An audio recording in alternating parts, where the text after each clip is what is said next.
श्री चंदन चौहान जी। धन्यवाद सभापति महोदय।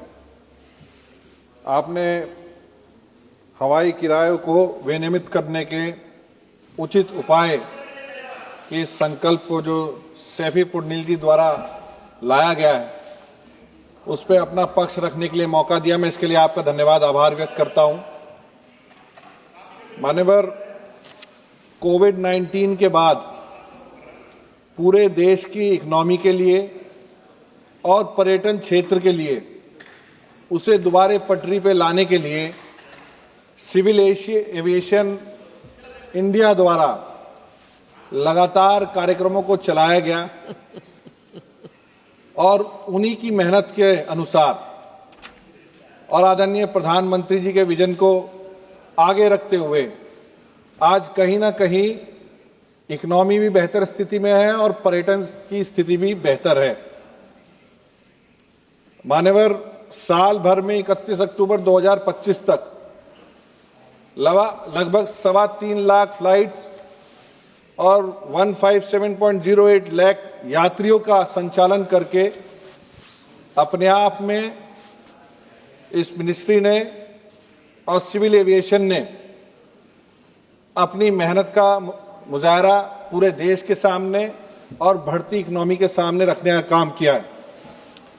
मान्यवर, मैं उत्तर प्रदेश जो एक बड़ा राज्य है पूरे देश का, वहां से आता हूं, जहां पहले वहां लगभग 2017 से पहले 4 हवाई अड्डे हुआ करते थे।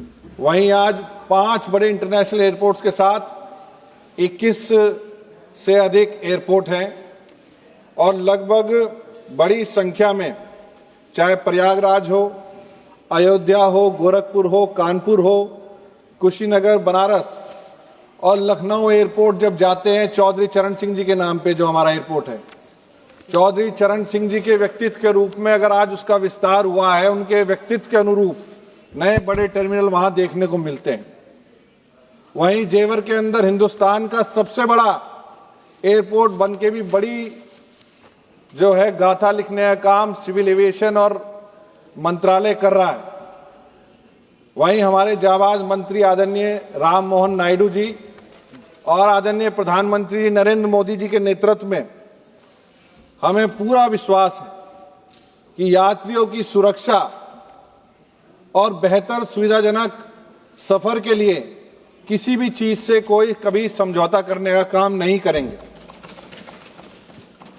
आज भले ही इंडिगो क्राइसिस है और वहां जो सरकार द्वारा और आदरणीय मंत्री जी द्वारा स्टेप्स लिए गए हैं, एक संकट का समय तो आया, पर वहीं निश्चित रूप से जनता के अंदर पारदर्शी तौर पे ये संदेश जाने का काम हुआ, चाहे क्योंकि और भी एयरलाइंस हमारे पास हैं, यहाँ और भी साथी बोल रहे थे, चाहे एयर इंडिया हो, हमारी एयर अलायंस हो, अकाशा एयर हो, स्पाइस एयर हो, एयर इंडिया एक्सप्रेस हो, ऑप्शंस बहुत हैं।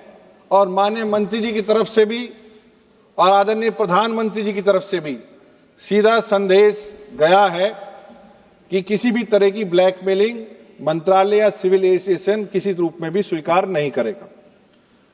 आदरणीय सभापति जी, फ्लेक्सी फेयर जहां विभिन्न समय में, चाहे त्योहारों का समय हो, आपदा का समय रहा हो और किसी संकट के समय में, जनता चाहती है कि डीजीसीए हमेशा से जैसे पूर्व की तरह टैरिफ मॉनिटरिंग करती आई है पारदर्शी तरीके से। आदरणीय मंत्री से हम अनुरोध करेंगे कि इसी तरह का पारदर्शिता से वो होता रहे। और जितने भी एयरक्राफ्ट रूल्स बने, ये रूल्स सभी बेहतर सुविधा उपलब्ध कराने के लिए बने। इन रूल्स में समय समय पे चाहे बदलाव किए जाएं, चाहे उन्हें और बेहतर बनाए जाएं, पर किसी भी रूप में यात्रियों की सुरक्षा के साथ कभी कोई समझौता ना हो और बेहतर सुविधा सफर की उन्हें मिले, इसके लिए हमेशा सारी व्यवस्थाएं होनी चाहिए। मान्यवर, कुछ चीजें व्यापार से ऊपर उठ के होती है। निश्चित रूप से हम एयरलाइन को और पूरी व्यवस्था को, सिविल एविएशन को केवल व्यापार के रूप में नहीं देख सकते। ये एक मौलिक जिम्मेदारी है। ये जो सिविल एविएशन की है, जो बहुत से सपनों को, बहुत सी जरूरतों को भारतीय नागरिक की, आम नागरिक को पूरा करने का काम करती। इसे हम किसी भी रूप से टैरिफ के और अन्य जो हमारे जो रेगुलेशंस हैं या फिर फेयर्स हैं उनकी पेचीदगी में नहीं फंसा सकते। मैं अपनी बात को अंतिम रूप में देते हुए, क्योंकि समय और भी साथियों को बोलना है, मैं निश्चित रूप से इस संकल्प पे जो विचार प्रस्तुत हुए हैं, मैंने अपने विचार भी रखे, अपने पार्टी का भी पक्ष रखा, और जो पूरा भरोसा है मैं आदरणीय मंत्री जी पे, राम मोहन जी पे, कि वो निश्चित रूप से पूरा जो है सख्त से सख्त कार्रवाई करते हुए बेहतर सुविधाएं यात्रियों के लिए सुनिश्चित करने का काम करेंगे। हमारे यहाँ चाहे सरसावा हो चाहे मेरठ हो, छोटी स्मॉल स्ट्रिप्स की हमारी मांग लगातार रहती है। वो कहीं ना कहीं एयरलाइंस के लोड को कम करने का काम करेंगे। मुझे पूरा भरोसा है कि इन सभी संकल्पों पर और इन्हें विचार करते हुए आप आगे बढ़ेंगे, और जो भी निर्णय आज यहाँ सदन के अंदर हमारे सभी महानुभाव के विचार आते हुए होगा, उस संकल्प के रूप में आदरणीय मंत्री जी और सिविल एविएशन मिनिस्ट्री का समर्थन करने का काम करते हैं। बहुत बहुत धन्यवाद।